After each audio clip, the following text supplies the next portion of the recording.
How many 3-digit even numbers can be formed from the digits 1 2 3 4 5 6 if the digits can be repeated? আমাদের বলেছে যে 3 সংখ্যার একটা even number মানে জোড় সংখ্যা বানাতে হবে।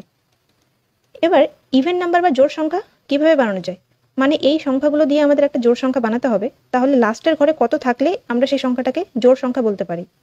লাস্টের সংখ্যাটা 2 হতে পারে, 4 হতে পারে বা 6 হতে পারে, তাই না? কারণ 1 3 5 হলে তো এখানে যাই থাকুক না কেন এই সংখ্যাটা একটা জোড় সংখ্যা হবে না।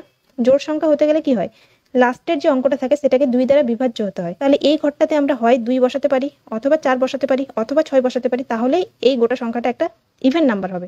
তাহলে এই বক্সটা আমরা কতভাবে ফিল করতে পারছি? 3 ভাবে। এবার বলেছে if the digits can be repeated, মানে আমরা ডিজিটগুলোকে রিপিট করতে পারি। তাহলে এই ঘরে যখন আমি 2 বসাবো, এই ঘরেও আমি 2 বসাতে পারি, ঠিক আছে?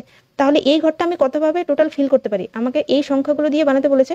এখানে টোটাল কটা আছে? 6টা সংখ্যা আছে। তাহলে এখানে এই ঘরটাকে আমরা 6 ভাবেই ফিল করতে পারি, যেহেতু বলেছে রিপিটেড। যদি বলতো রিপিট করা যাবে না, তাহলে এখানে যদি আমি 2 বসাতাম, তাহলে এই 2টা আর এখানে বসতো না, মানে এই ঘরটা আমরা টোটাল 2টাকে বাদ দিয়ে, মানে টোটাল 5টা পড়ে থাকতো, 5টা দিয়ে ফিল করতে পারতাম।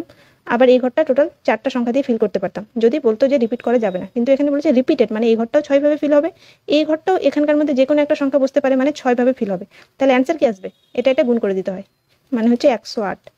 এটাকে মাল্টিপ্লিকেশন প্রিন্সিপাল বলা হয়।